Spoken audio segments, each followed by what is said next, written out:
Hello! Look, I'm in someone else's house today. I am in New York visiting my friend Richard-Lael. We were housemates for 2 years in Pasadena, and Little old lady from Pasadena. Not yet. Please, no.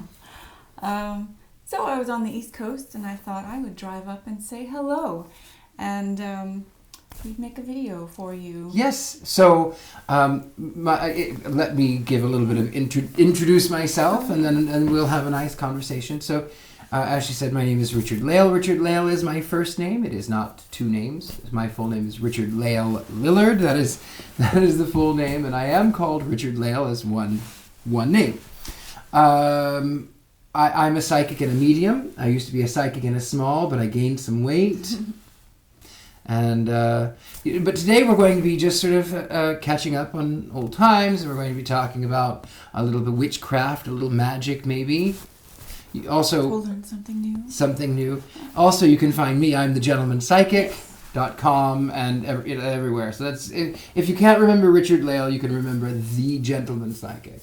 Anyway, so Kendall and I, like she said at the beginning, we go way, way back. We were flatmates in Pasadena together, but we were more than that. We were performers together, and we became instant friends. And the power of, number one, friendship, and number two is the power of intention. So I was about to leave LA forever, I thought, and my mom was not doing well. And I thought, well, I'm going to just leave. I don't want to be in Missouri, but I'll just leave. I'll leave LA. But I had gone over to Pasadena for an event, and I had posted on Facebook. When I got back from visiting my mother, I will live in a Victorian in Pasadena. And then Kendall popped up and said... Well, I had been apartment hunting at the time. I had just gotten back from France again. And I realized I just couldn't afford anything decent on my own, so I expanded the search. What was funny is I went to look at a guest house in Pasadena, and on the way there, went up the wrong street, saw this Victorian house, and I was like, I hope that's it. Oh, that's not it. Oh, well. But when I expanded my search online, this house came up, the first floor for rent. I was like, well, if I have a roommate... And then I saw his post on Facebook saying, I want to live in a Victorian house in Pasadena. So I was like, it is I'm going to make him be my roommate. And we were great together. It was just, she moved away, and then I moved away eventually. The house is kind of famous now because of... The house is famous because I was on Ghost Adventures after Kendall left. So you could find that episode. It was called The Pasadena Ritual House, which our former landlord wasn't happy about that. Well, he signed up to do it. He knew he signed up. So my previous landlord makes a little bit of appearance, but he was afraid of the devil, and since I am the gentleman psychic and my car is Mr. Satan, things were a little uncomfortable after that. Pasadena Ritual House is great. It's funny, it's dark, it's scary. So yeah, Kendall and I, we go way back, and as you know, what I love about you, Kendall, is Kendall is so wonderful about creating this wonderful world, and I love her vintage style. We've done other photo shoots. We did a Gomez and Morticia some time ago with. I posted at least one of those a while back. It was a while back, and it was a couple of years at least now. But we did that one. Kendall and I are going to recreate a shoot with Charles Addams, the creator of the Addams Family, and his then wife, Barbara Addams. And it was believed that she was the inspiration for Morticia. So there's a wonderful shot that we're going to duplicate where Barbara Jean is on the running board of an old roadster in front of a big old house, and Charles Addams is leaning against the car. So, yeah. And then there's Mr. Satan. So that's the car. Yes, that should be fun. I look forward to coming back again. Hopefully sometime this year. Yeah, well, and I feel for all of you, travel is not always fun when you're on an airplane and when you're dealing with the canned air. But then especially now that everyone must wear those lovely face coverings. And get tested and everything. It's, definitely more stressful. Although I have to say, as an American living in Europe, the flight was wonderful because there was practically no one on it. So that's my favorite. That is lovely. That is lovely. I mean, I haven't flown internationally for a very long time, but I lived in England briefly, but I lived in England. And when I went from England, I didn't realize the weight differences. So when I don't travel lightly, I have all kinds of things. So I went to England, and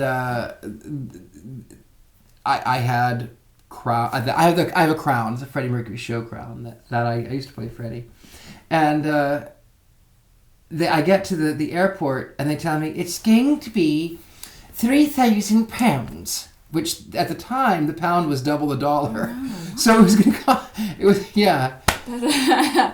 and I went. Never had it that bad. I went, oh, well, there's no way you're going to get any of that, so I'm sorry. She says, well, what do you want me to do? I said, hold on, hold that thought. And I went into the facilities and I put on all of the clothing that I could. All of my coats and all of my... Looking back, it's ridiculous. And then I had my top hat and I had it full of things. I had scarves and necklaces and rings. It was really obscene. And the crown goes to the scanner and the woman says to me, you got a crown in there? And I said, of course I do. And she goes, what, really? I said, darling, even the Queen doesn't wear her crown all the time. Now, I hadn't even remembered I'd said that. It was just a thing I did, right? And I get to Greece, and this man says, by the way, I was at the airport, and I about died when I heard you say that. The Queen doesn't wear her crown all the time. So we're going to be talking about tarot. Now, I have several different decks here. I'm going to show you some of my favorite. I actually have more than this. These are not actually tarot deck. There is a difference. I'll explain them momentarily. I'll start here with the Lenormand deck. These are, you won't be able to see them, but you'll love them. These are, the first deck is from the 1970s, but they're reprints from the 1870s. And they have these wonderful little poems on them. So besides the picture, they have these little limericks that sort of help the reader to understand more in-depthly what is going on. And I'll read you a couple of them here. So this is without shuffling. This is without doing, well, I just shuffled it once. But this is without doing any intention, any thought. But it does say, one shining star alone in the skies bodes joy from afar where happiness lies. When clouds obstruct the star from sight, a chance of luck befalls tonight. So it has these little poems on them. And in magic, poetry is great to help you with your spell work.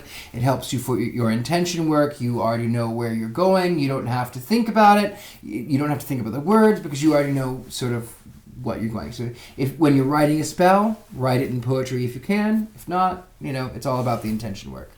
The next cards that come up are well loved and well used. These are not even as old as the other ones, but I used these a lot.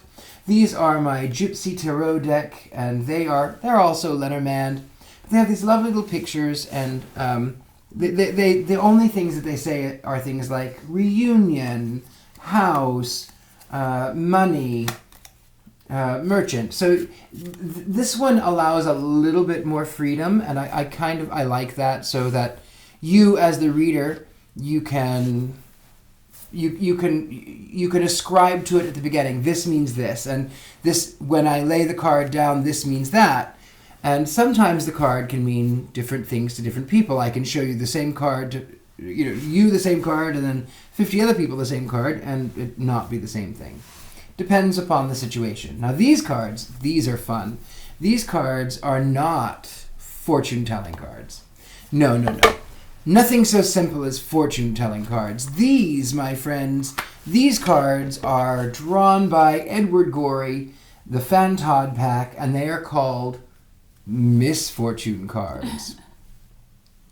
And they have things like there's the burning head, and they're all from Edward Gorey. There's the plant, and it's sort of drooped looking, and the waltzing mouse on a table.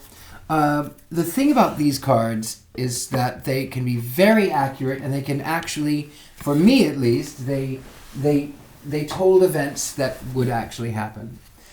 So I had gotten this deck, and I did a little reading for myself, and I didn't understand. I went, what are you trying to tell me? I don't understand. Well, I went on a date I laid out 4 cards, and I'll show you. I went on a date with an older person, and the person fainted on me, and I thought they were dead. And turns out they were not. It was too much of the substance, too much alcohol, too much, and made them pass out. And there was lots of things that was going on. And I'm very sensitive to smells, and I'm very sensitive. So I laid out these cards. I'll show you here to the camera. I laid out the écorché, which shows a man with a top hat. Now, for those of you who may or may not know me, I wear a top hat a lot. So there's the écorché, the man with the top hat, and then there was the ancestor here. And then there is the bottle, and I didn't understand what that meant. And then there was the sea. Well, after my friend passed out, I stayed to make certain that he was feeling okay, and I had to leave because I was nauseated by the fumes. And I got home, and I see these cards sitting on the table, and I go, oh, okay. The man with the top hat, the older one, the bottle, and the sea. The nausea. I get it now. Okay, that's what you're trying to tell me. So the way that you're supposed to play these cards is fun. You're supposed to take them up in an empty room, and you fling them into the air in a counterclockwise, and then you pick them up in a clockwise position. I don't do that. I never do that. I give them a good shuffle, and I will lay out 1, 2, 3, 4, and it will give me things that you could sort of avoid or try to avoid. You should try that one on me. Yeah, it's a good one. It's actually really, I love this one, because when people go, oh, I don't want to know anything bad. I don't want to know anything bad. I don't want to know anything bad. Well, the problem is that it's sort of like if you're on the motorway, on the freeway, and you're driving, and you're going way too fast, and there's a pothole in the road. Well, if you know that it's there, you can slow down, you can change lanes, you can avoid it. But if you don't know that it's coming, then you could throw your front end out of alignment, or blow a tire, or have a car accident, or have to get rid of your Mercedes. That's an inside story. So if you know the pothole is there, you can, if you know, you can slow down and change. So what I do, I had this card. This card actually fell out, so I'm going to keep this card. Sometimes when cards jump out of the deck, they have something that they want to say. So I will put that one out to the side. Now, the first thing that I'm going to do is I myself am going to sit up nice and tall. I will ask my sitter to sit up nice and tall so that we can correct the kundalini. We can have all of the chakras in alignment.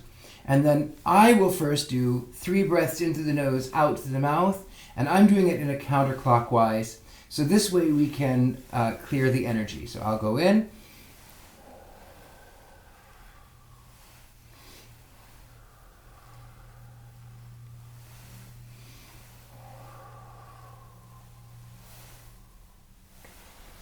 Now, I'm going to start shuffling them just a few times here, and then I ask my sitter to partake with me. We're going to inhale through the nose, out through the mouth 3 breaths in and out to the mouth.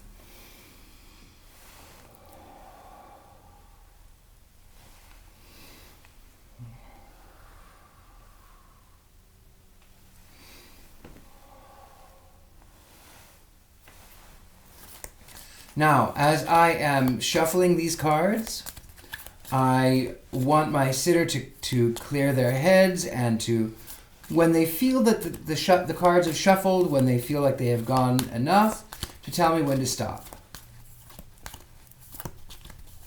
Stop. Now, this is not a typical layout that I do. I do that for this deck. I lay out 4 cards because it sort of is like the four winds or the 4 cardinal directions. So these are forces that are coming sort of against you, things that you are needing to look out for.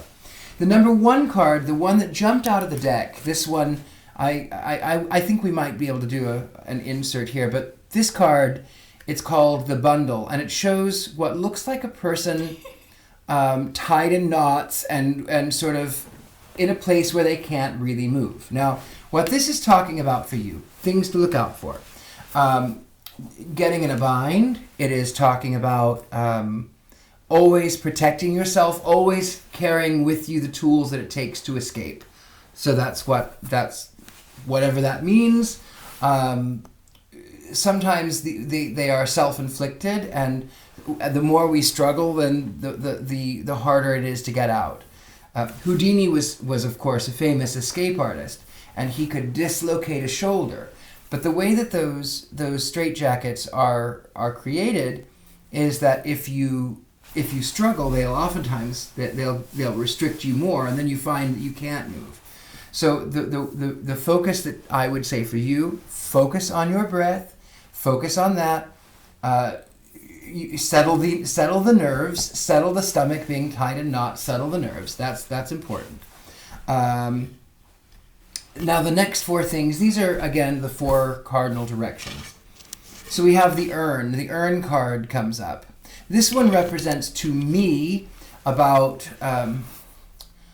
holding on to memories, holding on to special things, holding on to even if what you feel is gone, hold on to that moment that you have, that little thing that you have. It's important that you have your little space. The next card that comes up, this one is like a doll or some pebbles. This one is a card that challenges your perspective. It sort of tells you it's not so bad. Sometimes we have this daunting task, and it's sort of things are right on top of us. The way that we sort of counteract that is we have to sort of step back from the situation, shed some light on it. The other thing is the tunnel comes up. The tunnel is about being losing your focus. Tunnel vision is that was the timer I had set the timer. We're trying not to get cut off by the camera. So the tunnel is talking about going into a situation that is unknown. There's a lot of being prepared. It's what it's talking about. A lot of being prepared. A lot of who you are. I love this next card. The next card is the feather card that comes up, and it sort of is this 1920s looking woman holding a peacock feather under a chandelier. The peacock is a symbol of death. It's a symbol of change. It is a symbol of transformation. In Victorian times, the peacock was synonymous with they thought that it was the cries that it would make was the death call. They were both prized, and they were exotic, but people were kind of a little bit afraid of the peacock. So symbolism also, it represents sort of things that get puffed up. So the peacock is the male of the species. The peahen is the female. The peacock is the one in blue, the one who is radiant, the one who is, and the female is the one that gets all the attention. The female, of course, is more subdued because she has things that she has to protect the family and the nest. And the peacock will attract. He says, "Look at me, don't look at them. I'm looking for the mate. Or don't look at that. Don't look at my flock. Look at me. Look at this. Look at this. So it's attraction, distraction. Don't. If I were to put this as a thing to look out for, I would say haughtiness. Someone who might be puffing up bigger than they are. To realize that things are not as big as what it seems. It's not that big of a task. It can happen in small minutia if that's what you do. Prepare yourself. Go out now that we can. Go out. Make yourself known. Just be careful of other people who are not always. They're not always in it for what's good for you. And I hate to say it, it's oftentimes women against women, and I don't like that, but that is, women will oftentimes see another beautiful woman and they get jealous and afraid and scared, and so while you're at home, while you're going out, while you're around, just make certain that you are who you are. Keep your charm. Allow yourself to be that attraction, distraction, master of manipulation. And death can happen, but death is about change. Change is not bad. It's change. Changing of times. And that's what I do. That's what I have for you. Why, thank you. You're welcome. Yeah. So that's a good. Kendall has a really lovely deck, and I wish that I had them with me right now because I can run and get them. She can run. We can do magic and pause. Watch this. In 1 second, I will have them in my hand. Look at this magic. So I'm going to kind of try and challenge you. I want you to read my cards. Only 3 cards. Well, I'm going to tell you this. Here's what we do. What I'm going to show you. I want you to trust your intuition. And you don't have to. If it's going to be too much, you don't have to. But what I would like for you is to do 3 cards. Past. Well, actually I laid it in opposite order. So I would lay present card in the middle. Present, past, future. So this is where we are now. Keep it basic. Yeah, keep it basic. So when it's in the layout, it's past, present, future. But you start with the middle card, again, like I just did. Start with the middle card, and then you do, okay, if I'm doing it with the camera, I'll do it from here. So then I go to the past, to the left, and then to the right will be the future. So past, present, future, start with the present because that's where we are. Everything spirals from after that. And now these are tarot cards. They're beautiful. They're Art Nouveau inspired. They are stunning cards. Fell in love with these. Here's the card of death, which is again about change. There are some universal symbols that sort of make sense. Okay, so there is the Page of Wands. It shows a young man who's got one staff and he's out on this journey and he's looking. So what does that say to you? Here is what looks like a goddess, and she is Temperance. Oh, it's the angel Temperance. And she has 2 cups, and it's all about balance. And when you temper something, if it's too hot or it's too cold, you can mix things, and it brings harmony and balance. Death, of course, is change. And then the 7 of Swords. This is a very interesting card. So he's got several swords under his cloak, and he's got one in his hand, like he's preparing himself. But there are daggers that are pointing towards him, but he still is okay. He still is fine, but there are things that are pointed at him. The Hanged Man. This is a fun one. So it looks like it's quite a bit of a predicament. It looks like this fella's pretty relaxed and casual, but sometimes it's about an inversion in yoga. It's about inverting that energy, changing perspective, looking at things from a different angle. The Well.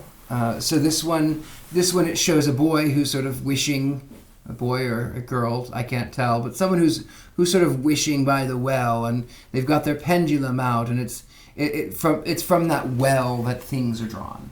So the major thing to do with any sort of cards is to ascribe your own. You can read the book, but you can ascribe your own meaning. And as an artist myself, it's very visual. So for me, I go with instinct, I go with feeling, and that is what I do. So I'm going to shuffle, and then I'm going to give them back to you. You can shuffle, and then I will tell you when to stop shuffling. Okay. And then, if you like, I'll read my own cards, but I want you. I can't even shuffle. That's okay. That's why I like the smaller ones, because it's a little bit easier to handle. I have a lot of practicing to do.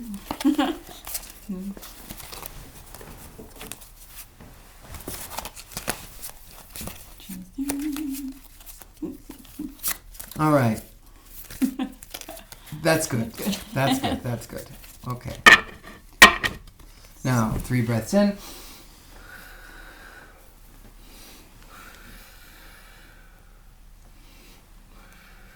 Okay. Now, 1 in the center, 1 to your left, 1 to your right. Now, the 1 in the center is my present. The 1 to your left is my past. The 1 to your right is my future. All right, so we've got the Wheel of Fortune and the Hermit and the Fool. That's very interesting. This is knowing a little of what I know about this is very interesting. It's strange though, but I'll tell you why. I would say you have been. I mean, even though you are very social, you are also still a bit of a hermit. So I could see that in the past. Yes. In the Wheel of Fortune. I mean, things are changing right now, and you're kind of taking a gamble on the next adventure. Which is the Fool. Yeah, let's hope not. No, it's actually not so bad, because the truth behind it is the Fool in every tarot deck, he's a boy, and he's going about things foolishly, and he doesn't have anything prepared, and he's just leaping, and he's going woo. And the thing is, I'm trusting the universe, and he always ends up okay. The spirit always sort of protects him. The dog protects him from falling off that cliff. He maybe it's a fool's errand. Fools rush in where wise men fear to tread. So it's not a bad card. The truth about the tarot is that it is all the story, and I say that this is interesting because it's all the story of one journey. And every magician starts off as the Fool. They go out and they do things, and so this was always my signifier in the past, which I think it's so funny that it's my signifier in the present. The Hermit card comes up because not only am I a hermit, but this is my past card. This actually makes sense to me. The past card. It's usually reversed when it comes up for me. I either get the Hermit or the Magician. The Hermit has gone into themselves, and they've gone into nature, and they have decided, okay, this is what I'm going to do. This is how I'm going to make it. This is how I'm going to change it for. I'm going to change things. I've learned my lesson a little bit. Now, the Wheel of Fortune is inverted. I mean, it's not inverted. They're all right set up to me from my perspective. If I were reading it, now if I'm reading it for you, no, I would. Yeah, no. If you were reading, if I were in that chair, I would say things are upside down. So I would worry a little bit about the overturning of the Fool. That makes sense. So becoming something a little bit greater. The Wheel of Fortune, there's been a lot of bad luck. Things are starting to turn around. That still is a good card. The Hermit, in the past, it's like, yeah, I've done all of this studying and all of this learning and all of this creation, and now I'm going back to play the Fool. So that's how I would do it. All right. Yeah. So I was saying that you need to make certain that you trust your intuition. I need to definitely practice that. That's always been a bit of a struggle. So. Yeah, well, that's kind of what, it was your reading. It was talking about making certain that you have the tools, making certain that there's a lot of trust in yourself, trusting your own intuition. It's really, really important to do so. I can tell you how I do it, but as a magician, as a practitioner yourself, ultimately, it's not a rule book. This is how I do it. You can do it however you want. That's in every craft. Anyway, I guess we are coming up on time, no? Yes, we have been chatting for a while. We've been chatting for a while, and It's been good. This could go on all day. And it probably will, because we're about to go to lunch, and Yes. we've got. We just Much came back. to do. Much ado about. Oh, much to do. My God, there's so much to do.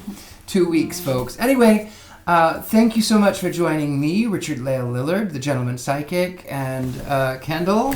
Yes, can't wait to do it again in the new house in Pennsylvania. Yeah, I look forward to it. And lots of fun. You can find me on thegentlemanpsychic.com if you'd like to book a reading. You can find me on YouTube, The Gentleman Psychic. And tell us where people can find you. Where I can be found. I'm, most active on YouTube and Instagram. If you're watching this, you're probably on my channel. Hello. Or on his. But what is it? Tell. What's your? The YouTube channel is just Kendall Brenneman, Kendal Brenneman, and then Instagram is. I hate that I had to use underscores, but without it was taken. Kendall_in_Wonderland, or you could probably search my name and find me, or go through any Audrey Hepburn route, and I'll be there somewhere. So, yeah. Lovely.